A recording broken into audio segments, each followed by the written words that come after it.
Alright, that load-in, that first load-in of the night. Not even the day, but the night. And the night is young, we are young. I shouldn't have had rum before starting the show match. Should have waited. Should have been like, Rifkin, hey guys, if you donate $2, I'll take a shot. Wow, you'd be rolling in the money. Right? No, probably not. I need to be dead as well. Alright, one sec, guys. Got to tweak something here. We're going to turn off the StarCraft 2 music for a couple games here, just to play around with this and Riff can get his jollies out of perhaps having a game that sounds a little bit cooler and a little more fun. So, let's drop that. No, Rifkin. The music's always better. No, dude, the epic beat in the music. 2 steps from hell. Alright, hopefully that's not too quiet, not too loud. We can take polls after game number 1. If you guys don't like it, we can always go back to regular StarCraft 2. But for now, welcome to the last minute show match. That's officially its name at this point. I'm Rifkin, joined tonight by Fenner. We got an awesome TVZ lined up for you, and it's a best of 7. Spawning here in the bottom left corner of the map, recently rejoining his brethren. It is Root Gaming's Major. And in the top left of the map, it is from. What? What's over here? Top left? There's nothing. Oh, the top right. Bro. The top right. Oh, sorry, top that was right. that was my schizophrenic brother right there. This is Yori Flash Wolves, Leenock. Okay, so if we're gonna bottom line about a couple things here, guys, we haven't really seen that much of Major outside of combination WCS and Copa America. So it's not like you get to watch him in the Acer Team Story Cup. It's not like you get to watch him and go over StarCrafts and gauge like what his play styling is. But the thing that's really cool about Major, he's always kind of followed the Korean meta of the game and made it his own thing. I kind of feel he's a little bit of a stubborn player in that regard, but that's also his strength at the same time. Yep, he's a pretty standard player as far as the metagame goes. I don't think he generally does anything too crazy. He's not one of these players like Ruff. Was it you casted Ruff with me? It was, right? Probably. I don't know. Yeah, Ruff maybe? Against someone in Copa America. Yeah, Ruff vs Cats, and we had like the craziest games ever. He's not one of those players. You're not going to see a one-base play from Major unless it's a proxy 2-Rex. No, 100% agree. And Major's actually not too shy of doing those 2-Rexes, but what I am going to be curious about here is on Overgrowth. This is one of the few maps I think you can get away with multiple Reapers on. Although I kind of hope Major doesn't do the 3 Reapers. I kind of hope he just goes for that faster reactor, the faster factory. Because Leenock's not a player who's going to really take a lot of guff from the Reaper harass. Yep.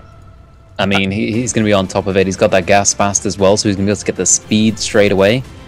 And yeah, it's going to be nice and easy. Like you said when we were casting earlier today, a lot of people were going into that 1 Reaper.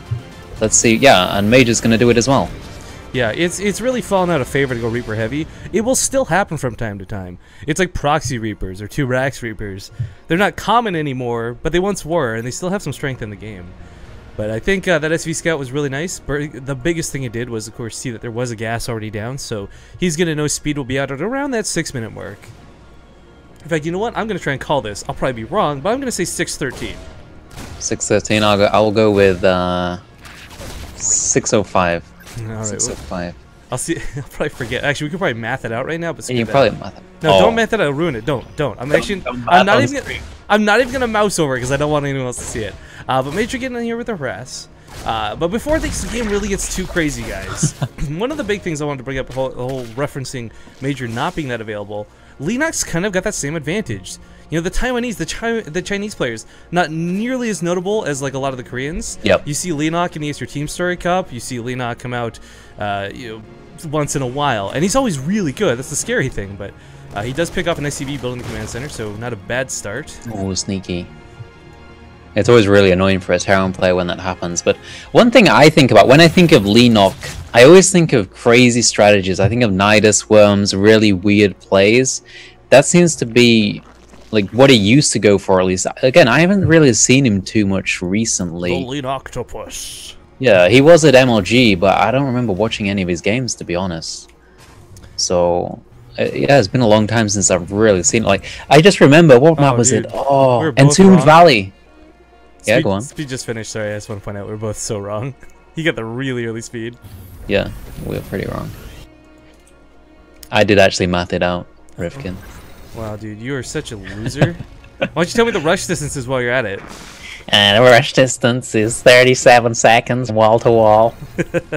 For those who don't know that little coy joke, Fenner actually does this fantastic thing where Every time new maps come out, and honestly, you are my reference for this. He'll be the guy on Reddit posting the rush distances from natural to natural, base to base, things like that. And it might not seem like that big of a deal to the casual player, but when you're learning new maps, it's very important to know just how long it's going to take to send your SCV to actually look at your opponent's base. Indeed. Major going to come across here and look for the denial. This is more of a 2-base Muto play, though, by the looks of it. He's got a really fast layer there. Well, that and the spine crawler coming down just seems so out of the ordinary. Normally you just rely on the queens and the links to defend, but... Oh no! Our Korean translator friend! Oh my god, no! How do you say out in Korean? Oh, I probably know this. If I really dug deep down into my memory, I may know this. Oh dude, don't be that cool, please. Oh. No, I was actually learning Korean at one point, but as everyone goes with learning Korean, you give up after like 2 or 3 days. That's like me about French, math, social studies, etc., etc. But they may need to pause the game if this is going to keep up. This is actually getting pretty out of hand here. Yeah, this is too laggy. Should we pause it? Do you have ref? Pause it, yeah, if you can. Game paused. Don't kick him or anything, but yo, your friend is lagging really bad. Sorry guys, we don't want to kick this guy right away. Oh, okay. He left. I was gonna say we don't want to kick him because he's the one helping admin things and all that good stuff. But it looks like he just left on his own. So, all right, he left. We're resolved and we're back in action. Now, Fenner, you were good on calling that Spire. This is kind of, it's so out of the ordinary. This is one of those things where I think against any other player, this might be a horrible opening. But because Major is so used to playing standard, this is something that might just catch him a little off guard. Yeah, he's going for the standard Hellion Banshee, and actually 2-base Muta. Yeah, 2-base Muta was something that came out a long time ago. Oh man, I remember this in like the Team Liquid Star League, number 3 of, I think it was number 3, and Life was going 2-base Muta because everyone was going Hellion Banshee, and he just basically countered it because you just kill the Banshees with the Mutas and then drone up your third, and it works out really well. So this is quite of an old school build here from Leenock. I think one of the things too is this was a build I kind of was joking around suggesting like, hey, you know, we've got all these people dealing with Hellbats in the worst way possible. 5 queens doesn't cut it. 2-base mutas, woo! But the joking aspect of the aside, the one thing this is going to work really nicely on is Major doesn't have a lot of anti-air right now. He's putting a lot of his production in. He's getting that 3rd command center.